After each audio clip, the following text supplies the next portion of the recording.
tengah laut gini? Perasaan Otan gak janjian ketemu Dolpino deh. Aduh, jangan-jangan Otan mau dicemplungin di tengah laut. Ampun Paman, Otan gak bisa berenang.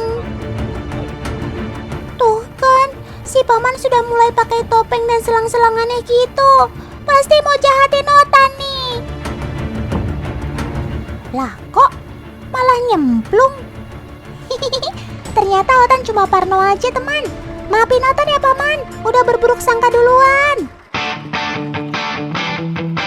Paman-paman ini ternyata nelayan Teluk Jakarta yang sedang memanen kerang hijau teman. Tuh lihat hasil panennya, banyak banget ya.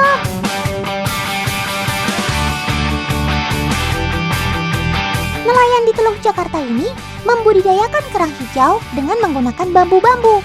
Tekniknya adalah tancap atau stick. Jadi, tiang-tiang bambu akan ditancapkan di perairan laut seperti ini teman. Dalam satu hari, paman-paman ini bisa panen sampai 500 kg kerang hijau loh. Kerang-kerangnya kenapa dibuang Paman? Padahal udah susah nyarinya. Oh, ternyata yang dibuang itu kerang-kerang yang sudah mati. Tuh lihat, kerangnya kosong. Dan kalaupun ada dagingnya, sudah nggak layak konsumsi. Makanya kerang-kerang seperti ini harus dipisahkan dari kerang segar. Kalau kata pamannya sih, kerang-kerang ini banyak yang mati karena tercemar dengan limbah dan polutan yang terdapat di perairan Teluk Jakarta. Salah satunya dari sampah yang dibuang sembarangan ke sungai dan terbawa sampai laut. Kasihan kan paman-paman ini, hasil tangkapannya jadi berkurang. Makanya, teman-teman jangan suka buang sampah sembarangan ya.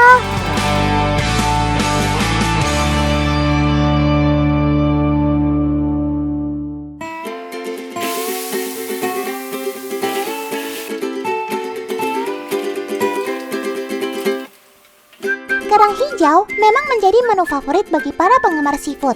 Selain harganya yang terjangkau, kerang hijau bisa diolah menjadi berbagai menu masakan. Mulai dari kerang hijau saus padang sampai saus tiram. Waduh, Otan kok jadi lapar nih. Kerang hijau juga mengandung banyak sekali nutrisi loh teman. Ada protein, vitamin A, omega 3, hingga kandungan zat besi yang tinggi. Cuma kalau kerang hijau di Teluk Jakarta sudah tercemar dengan limbah dan polutan, berarti bukannya dapat manfaat baik dari si kerang, malah tubuh nanti kemasukan bahan berbahaya lagi. Kak Dina, stop makan kerang hijaunya. Mending cari tahu aja dulu deh. Otan mau tanya langsung sama pakarnya. Halo Bu Eti. Otan, halo, apa kabar Otan? Baik Bu. Alhamdulillah. Tumben nih Otan datang ke sini. Bu, emang bener ya kita nggak boleh makan kerang hijau karena tercemar? Tidak semua kerang hijau ya, hanya kerang hijau yang ada di perairan yang tercemar sampai sangat tercemar. Contohnya misalnya di Teluk Jakarta ya, karena memang Teluk Jakarta ini sangat tercemar, maka kerang hijaunya ikut menikmati bahan pencemar tadi. Salah satu contohnya logam berat. Apa? Logam berat? Logam berat itu kan kalau masuk ke tubuh manusia bisa berbahaya. Mengonsumsi makanan yang mengandung logam berat itu bisa meningkatkan tekanan darah, merusak syaraf, ginjal, serta organ tubuh lainnya. Serem banget. Teman, kerang hijau bisa terpapar logam berat karena ia tergolong filter feeder atau hewan penyaring. Di habitat aslinya, kerang memakan mikroalga dan plankton dengan cara memompa air melalui rongga mantel sehingga mendapatkan partikel-partikel yang ada di dalam air. Makanya, kalau habitatnya tercemar, kerang hijau juga akan mencerna polutan yang terkandung di dalamnya. Mulai dari timbal, merkuri, dan logam berat lainnya. Dan zat berbahaya tersebut akan mengendap di daging kerang hijau. Untungnya kerang hijau bisa kebal terhadap zat berbahaya. Makanya, mereka adalah salah satu dari sedikit hewan yang tetap bisa bertahan hidup di lingkungan yang sudah terkontaminasi zat berbahaya.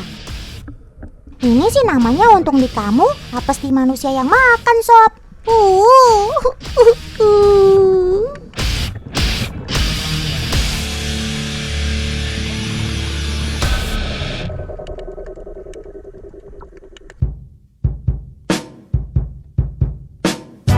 Paman, kenapa kerangnya dimasukkan ke akuarium? Emang bisa ya pelihara kerang di akuarium? Dikira ikan cupang kali. Oh, ternyata paman ini sedang menguji kemampuan kerang sebagai filter pembersih ya. Yuk coba kita lihat. Wih, akuarium yang diisi dengan kerang hijau sudah mulai terlihat jernih tuh. Dalam 1 kilogram kerang hijau bisa membersihkan 10 liter air dalam waktu 1 jam saja loh teman. Wah, kamu keren banget sih Sob. Cakep.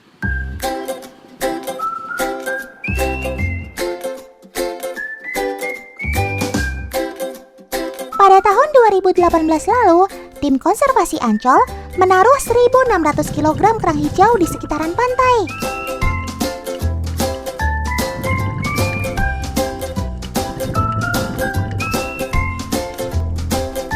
Tuh lihat hasilnya. Sekarang diperkirakan sudah ada 2.600 kg kerang hijau yang tumbuh.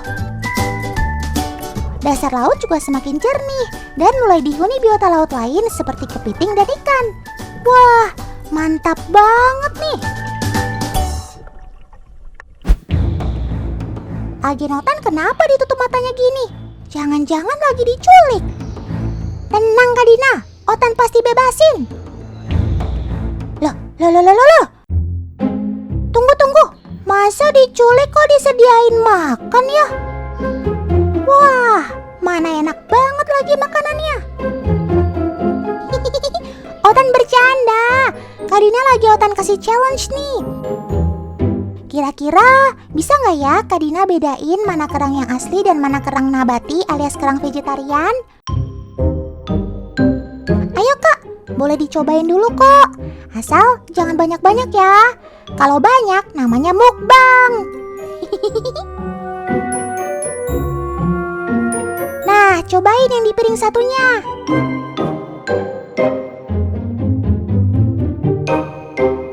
Gimana? Sudah tahu mana yang kerang asli? Ini. Gede-gede yang ini yang kiri. Yeay, Kak Dina salah. Itu kerang nabati, Kak. Kalau yang ini baru daging kerang asli. Ya, salah. Ternyata ini yang asli. Kalau dari penampilan memang kelihatan berbeda. Tapi kalau soal rasa, mirip-mirip kok sama daging kerang asli. Nah, kerang vegetarian ini terbuat dari bahan nabati, seperti tepung gluten dan minyak kedelai. Dijamin bebas dari polutan berbahaya, seperti merkuri ataupun timbal yang ada di perairan. Dan satu lagi nih, bebas kolesterol. Jadi teman di rumah nggak perlu khawatir kalau mau makan banyak-banyak. Paling cuma kekenyangan doang. Dan nggak perlu khawatir, kandungan proteinnya juga ada kok. Wah, bisa jadi solusi pengganti kerang hijau dong. Tapi kan banyak orang yang sukanya makan kerang hijau asli. Boleh nggak ya kalau tetap dimakan? Boleh, Otan tetap boleh makan. Tapi karena di dalam kerang ini ada bahan berbahaya dan beracun, maka tentu saja harus dibatasi, ya. 1 hari Otan hanya boleh makan 2 ekor. Yeay, ternyata masih boleh tuh. Asalkan ada syaratnya nih teman. Kerang hijaunya tidak berasal dari perairan yang tercemar berat, seperti di Teluk Jakarta. Selain itu, kita juga bisa pilih kerang yang belum terkontaminasi. Kelihatan kok secara fisiknya. Kerang hijau yang sudah terkontaminasi biasanya memiliki penebalan pada cangkangnya. Semakin tebal cangkangnya, semakin banyak kandungan logam beratnya. Makanya, kalau milih kerang hijau di pasar, pilih yang cangkangnya tipis seperti ini ya.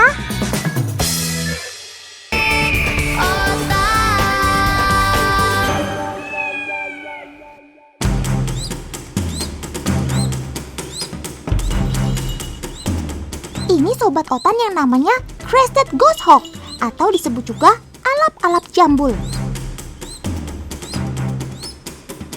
Sobat otan ini terlihat mirip elang ya, hanya saja ukurannya lebih kecil. Nah, kalau ini baru elang beneran. Sepintas alap-alap dan elang memang mirip kan? Namanya elang berontok motif gelap atau juga disebut elang berontok hitam.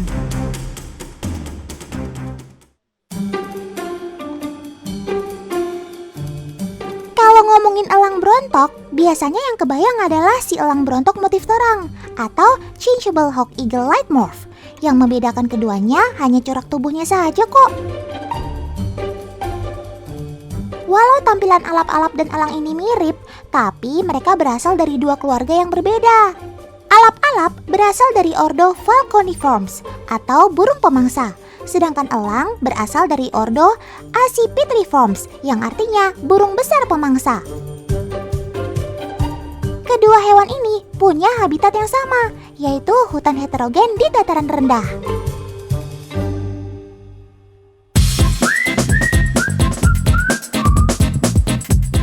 Si alap-alap jambul ini juga disebut crested goshawk. Ghost artinya hantu. Apakah kalau malam burung ini akan jadi hantu? Hei tikus, tadi Otan lihat ada alap-alap di dekat sini. Lebih baik kamu pergi deh. Ya, kok kamu ngeyel sih?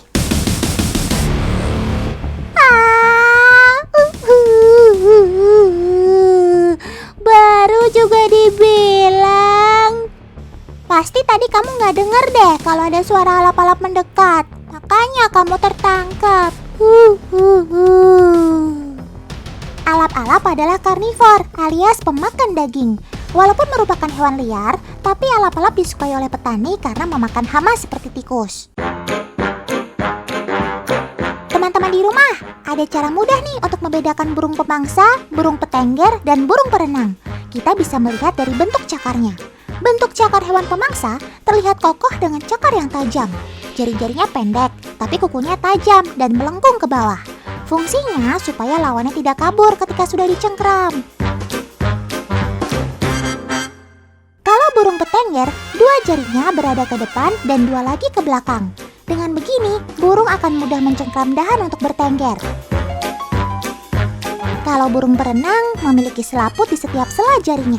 Selaput ini memudahkannya untuk berenang.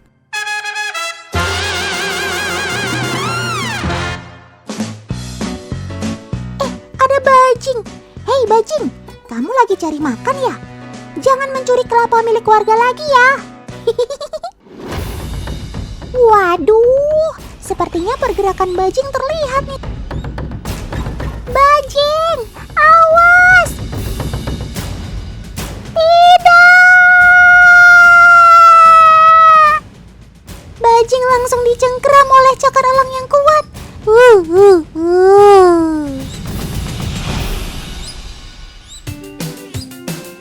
Selain memiliki cakar yang kuat, elang juga memiliki kemampuan melihat yang baik, 8 kali lebih baik dari manusia loh.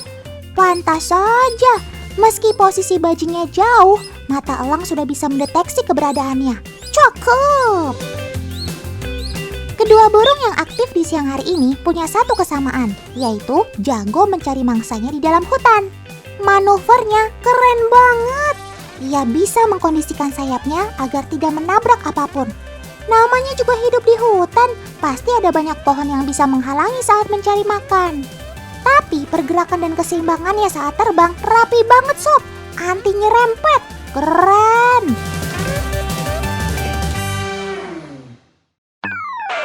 Ada lagi nih sepupunya si elang yang tak kalah mungil, tapi ia cukup unik untuk dibahas. Biar kecil, jangan ragukan kemampuannya.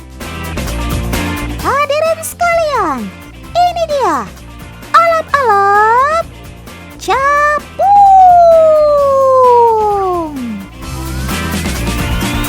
Burung predator terkecil di dunia.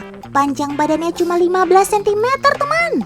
Wah, kecil banget kan?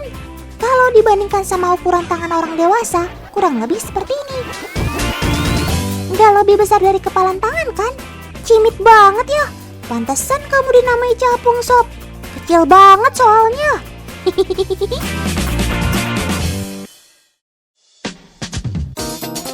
Tapi kecil-kecil begini, alap-alap capung tetaplah seekor predator atau pemangsa, teman. Makanannya adalah serangga. Seperti halnya kerabatnya si burung elang, alap-alap capung juga dianugerahi mata yang tajam. Ketajaman matanya ini dia gunakan untuk berburu makanan. Tuh lihat, kepalanya gerak-gerak. Sepertinya hewan yang tersebar di seluruh Indonesia ini melihat sesuatu. Hop! Ternyata dia memakan jangkrik, teman. Wah. Memang ya, mau ukurannya besar atau kecil, mata burung predator seperti elang atau alap-alap tajam banget. Cakep. Kalau manusia sih, sudah barang tentu nggak bisa setajam itu matanya. Harus dibantu dengan alat seperti teleskop ini misalnya. Biar kalau menembak objek di kejauhan, bisa tepat sasaran. Strike! Cakep! Kemampuan meneropong target seperti ini memang sangat membantu ya teman.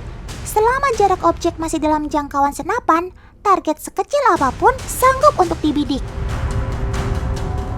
Dor! Cakep!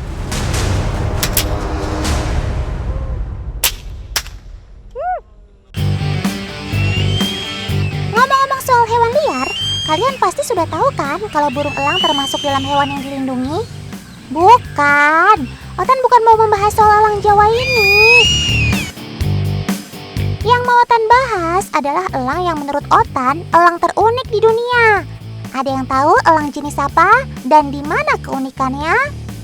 Nah, ini dia, elang sikep madu. Elang ini hobi makan buah-buahan. Yap, kalian gak salah dengar teman. Elang sikep madu lebih doyan makan buah loh daripada daging. Wah. Kamu elang beneran atau KW, Sob? Untuk membuktikannya, Otan sudah dibantu kakak untuk menyiapkan pisang, daging ayam segar, dan pepaya. Wah, ada pisang kesukaan Otan. Nah, sekarang kita lihat. Apakah elang asal Siberia yang suka bermigrasi ke Asia Tenggara ini akan memilih pisang seperti yang Otan gembor-gemborkan? Ayo Sob, silahkan pilih.